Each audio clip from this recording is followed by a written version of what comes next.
Exercite o amor ao próximo e a obra de Deus. Participe da campanha Eu Faço Missões 2023. Entre 10 de junho e 10 de novembro, ajude a Senami, Secretaria Nacional de Missões das Assembleias de Deus no Brasil, a investir em projetos de evangelização. Detalhes em eufaçomissões.com. Quem doa para missões se torna participante das recompensas desse trabalho. Realização Senami. Apoio CGADB e CPAD.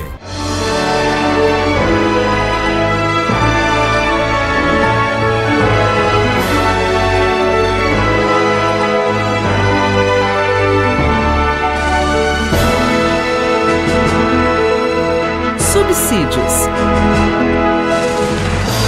Lições Bíblicas Adultos. Lição 2: A deturpação da doutrina bíblica do pecado. A paz do Senhor, meus irmãos. Estamos juntos novamente, estudando neste terceiro trimestre de 2023 o tema A Igreja de Cristo e o Império do Mal. Como viver neste mundo dominado pelo espírito da Babilônia. Quero outra vez lembrar aos professores e superintendentes e também aos alunos a importância de usar o livro auxiliar. Procure na loja CPAD mais próxima das livrarias ou pelo site e adquira o seu exemplar. Vamos à lição de hoje, lição de número 2, com o título A Deturpação da Doutrina Bíblica do Pecado. Ponto número 1, a natureza pecaminosa. Subponto, definição do pecado. Nós temos comumente utilizado nas Escrituras o substantivo hebraico hatá, que significa errar o alvo, conforme o texto de Gênesis 4:7, e do grego hamartia, que possui conotação de erro moral, conforme 2 de Pedro, capítulo 2, versículos 13 e 14. Todos nós conhecemos esse conceito bíblico de pecado. Abrange não apenas errar o alvo, mas deliberadamente acertar o alvo errado. Trata-se, portanto, o pecado de uma desobediência intencional contra Deus e contra a sua palavra, conforme a referência de 1 Samuel, capítulo 15, versículos 22 e 23. Este primeiro subponto é para conceituar o pecado. Subponto 2, pecado original e depravação total. Sabemos pelas Escrituras que a partir da queda, todos os seres humanos nascem em pecado. Salmos 51, verso 5, dentre outros textos que nós temos nas Escrituras. Portanto, o pecado não é passado adiante meramente pela força do mau exemplo, mas é um mal inerente à natureza humana, conforme Romanos 7, 14 a 24. Assim, a inclinação para fazer o que é errado é resultante do pecado original. Gênesis 6 e 5, Romanos 5, 19, dentre outros textos. Por causa da queda, a Escritura nos ensina que todas as áreas do nosso ser foram afetadas. Este é o conceito que nós temos de pecado. Não há como sair fora desta conceituação, ela é essencialmente bíblica. Pecado é errar o alvo, pecado é desobediência ao Senhor nosso Deus. Bem, no ponto número 2, nós tratamos sobre as teologias modernas, que tentam desconstruir esse conceito de pecado, do pecado original e da depravação total. Nós sabemos pelas Escrituras que podemos ser libertos do pecado por intermédio de Cristo. Nós temos então aqui um conceito no subponto 1 da teologia do pecado social. É importante, quero refrisar outra vez, o livro auxiliar, porque traz detalhes sobre esses pontos. Como, por exemplo, a teologia do pecado social, temos aqui informação que, com o advento do renascentismo e do iluminismo nos séculos XVI e XVII, nós passamos a viver um antropocentrismo teológico, que desenvolveu algumas teorias contrárias à revelação bíblica. E nessa premissa, então, da centralidade no homem, a Igreja Católica passou a discutir a doutrina social da Igreja. E, a partir dessa ideia, a hermenêutica moveu-se da revelação bíblica para o antropocentrismo teológico, ou seja, o homem no centro. Nessa perspectiva, então, surgiram alguns concílios no catolicismo. Concílio de Medellín, em 1968, na Colômbia, e de Puebla, em 1979, no México. Esses concílios apresentaram o seguinte conceito: o pecado é algo que se constrói por meio de estruturas opressoras, tais como a pobreza, a injustiça e a desigualdade. Começa então aqui a florescer um conceito de pecado social, um pecado diferente daquele do texto bíblico, que nós já vimos a conceituação: errar o alvo, desobedecer a Deus, ir contra Deus, contra a sua palavra, contra os seus mandamentos. Desse modo, o pecado social deixa de ser tratado no nível da moral e passa a ser tratado no nível econômico e no nível social. O pecado social deixa de abordar a causa para tratar os sintomas. A pobreza, a desigualdade social, as estruturas opressoras, elas são sintomas, são resultados do pecado contra Deus. Mas, infelizmente, a teoria do pecado social abandona o conceito de pecado moral e enfatiza apenas a questão social. Juntamente, então, com essas ideias, nós vamos ter a teologia da libertação. A teologia da libertação, ela possui clara afinidade com as ideias socialistas e comunistas do filósofo alemão Karl Marx e seu companheiro Friedrich Engels. Essa teoria busca a libertação das estruturas opressoras da sociedade. A teologia da libertação, ela vai florescer na década de 70, com Gustavo Gutierrez no Peru e com Leonardo Boff aqui no Brasil.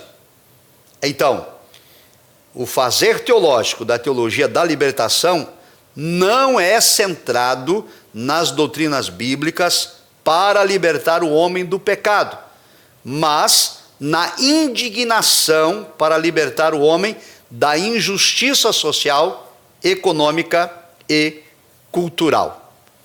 E é desse impulso, então, que surgem teologias de cunho emancipatório, teologias de gênero, teologias de sexualidade, teologia de raças. Surge, então, teologia feminina, teologia homossexual, dentre outras. Por exemplo, na teologia feminina, a ideia é de que as mulheres precisam se libertar da opressão, da estrutura opressora do modelo de família patriarcal, em que o homem é o chefe da família, segundo o texto bíblico. Então, a teologia da libertação diz que a mulher precisa se libertar desta opressão que o homem tem sobre ela. E por aí, sucessivamente, as outras teologias também. Uma das vertentes desta teologia é a chamada TMI, Teologia da Missão Integral, que é, na verdade, uma vertente protestante da teologia da libertação. Seus mentores e divulgadores negam que a TMI seja uma consequência da teologia da libertação. Porém, quem estudar a fundo vai perceber que elas têm a mesma base e a mesma origem. Assim, a fé cristã é reduzida à militância política, socialista e marxista. Desse modo, na teologia da libertação, as pautas sociais e progressistas são colocadas acima dos valores do reino de Deus. Transforma-se o evangelho em inconformismo e assistencialismo. As pautas progressistas, como apologia ao aborto, ideologia de gênero, legalização de drogas, legalização da prostituição, essas pautas progressistas, elas são colocadas acima dos valores morais, porque a teologia do pecado social diz que o problema do pecado é apenas injustiça social, é a pobreza, é a miséria, de modo que alguns cristãos ou pseudos cristãos já foram atingidos por essa teologia, de modo que até na hora de exercer a cidadania, alguns cristãos colocaram as pautas progressistas acima das pautas morais, pensando apenas em resolver problemas sociais. Bem, nós temos ainda o liberalismo teológico. Aqui na obra do livro auxiliar, trazemos também informações importantes sobre o liberalismo teológico, que surge após a Reforma Protestante, a partir de 1517, e o teólogo alemão Friedrich Schleiermacher é considerado o pai do liberalismo teológico. Ele foi influenciado pelos racionalistas, por Immanuel Kant, e esse teólogo colocava em dúvida a historicidade da Bíblia Sagrada. Assim, a razão é colocada acima da revelação divina. A inspiração, a inerrância e a infalibilidade do texto bíblico são questionados no liberalismo teológico.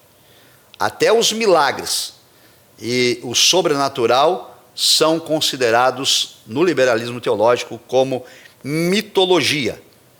Desse modo, as doutrinas da fé passam a ser reinterpretadas e ressignificadas.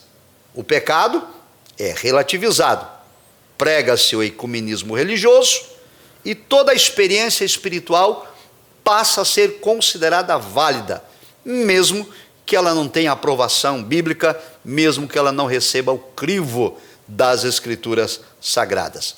No liberalismo teológico, troca-se a mensagem da salvação, de arrependimento, confissão de pecados e mudança de caráter, por uma visão progressista, que enfatiza a transformação social pelo paradigma marxista. E isto tem influenciado não apenas a religião, mas também a cultura, a política e o poder econômico.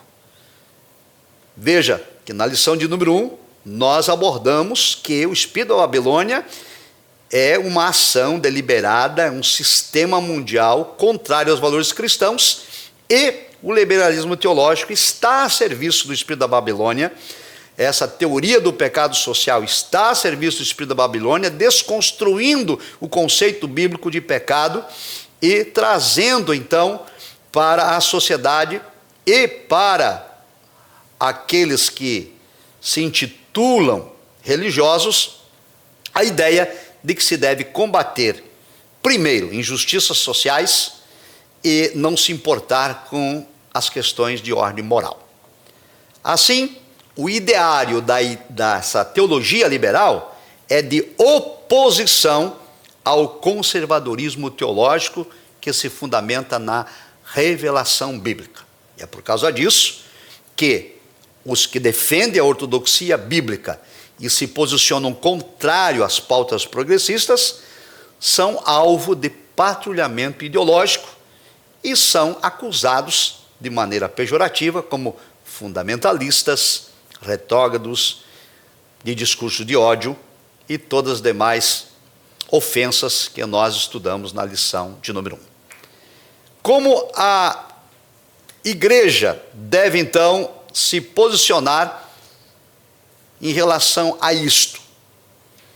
Bem, o ponto número 3 vai tratar sobre a normalização do pecado em nossa sociedade.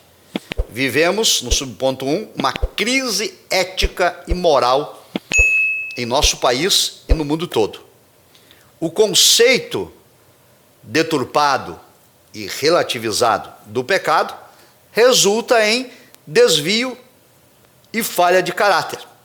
A sociedade deixa de ser eticamente sólida e se torna moralmente desajustado, porque o pecado não é mais tratado no campo da moral. O pecado é tratado apenas no campo social, a partir, claro, dessas teologias modernas que estão sobre o guarda-chuva do espírito da Babilônia. Dessa crise, então, de integridade, surgem ações incompatíveis com a fé bíblica. Comportamentos, postura, posições de muitos pseudos cristãos contrário à revelação da Escritura. Há uma incoerência entre discurso e ações. Na política, por exemplo, governos corruptos e desprovidos de moral que apoiam as pautas progressistas recebem apoio de parcela da população que se diz cristã, simplesmente porque tal governo promete solucionar pautas sociais. Há uma incoerência por conta do espírito da Babilônia agindo no sistema político, desconstruindo um conceito bíblico de pecado moral, atuando apenas em pautas sociais. Aqui é importante destacar que a Igreja do Senhor Jesus não é contrária ao social. Na verdade, a Igreja do Senhor Jesus é a maior agência de ação social em nosso país e no mundo. São as igrejas que trabalham na assistência dos necessitados. As Assembleias de Deus possuem vários trabalhos nesta área. Creches, centros de recuperação, centros sociais de distribuição de agasalhos, de alimentos, de medicamentos, de toda a sorte de apoio. A Igreja do Senhor Jesus precisa trabalhar nesta área social, mas nós não reduzimos a nossa ação ao social. Nós temos por obrigação pregar a mensagem do Evangelho que liberta o homem do pecado. E como resultado da libertação do pecado, o homem também é liberto de estruturas opressoras sociais. Assim, temas progressistas, infelizmente, passam a ser normalizados, tais como a imoralidade sexual, o aborto, o uso de drogas ilícitas e vários textos de referência que os irmãos poderão consultar com os alunos durante a sua aula.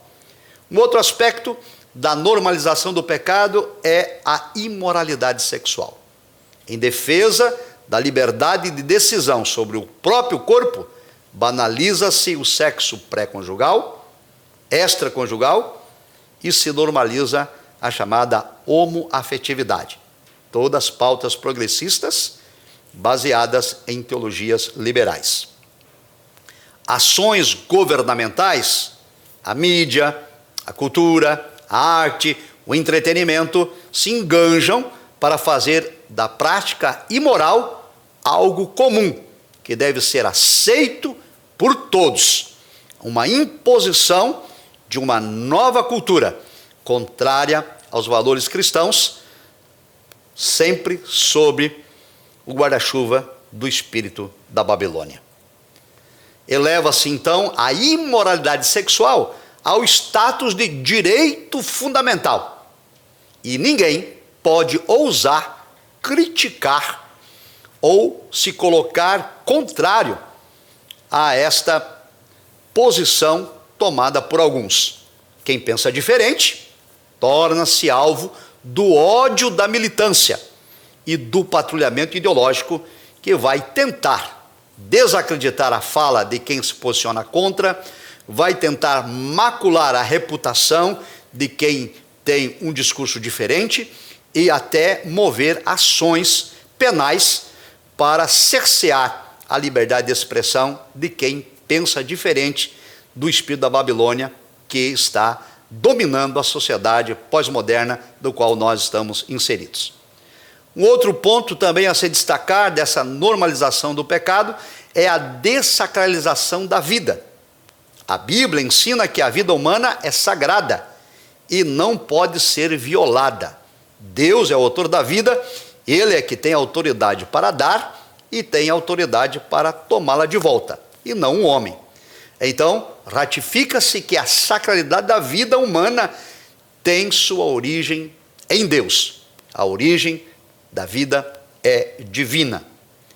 Porém, em tempos pós-modernos, o slogan "Meu corpo, minhas regras" reivindica o pseudo-direito da pessoa usar drogas, se prostituir, abortar, cometer suicídio, cometer eutanásia, cometer imoralidade sobre essa égide. Eles dizem, é meu corpo e as regras são minhas. Enquanto a Escritura nos ensina que nós, os cristãos, não temos esse direito, porque o nosso corpo não nos pertence. O nosso corpo pertence a Deus. O nosso corpo é templo e morada do Espírito Santo. Assim, prezados irmãos, esta lição de número 2 pretende trazer um alerta sobre a deturpação do pecado ou do conceito de pecado, que deixa de ser moral para se tornar simplesmente social.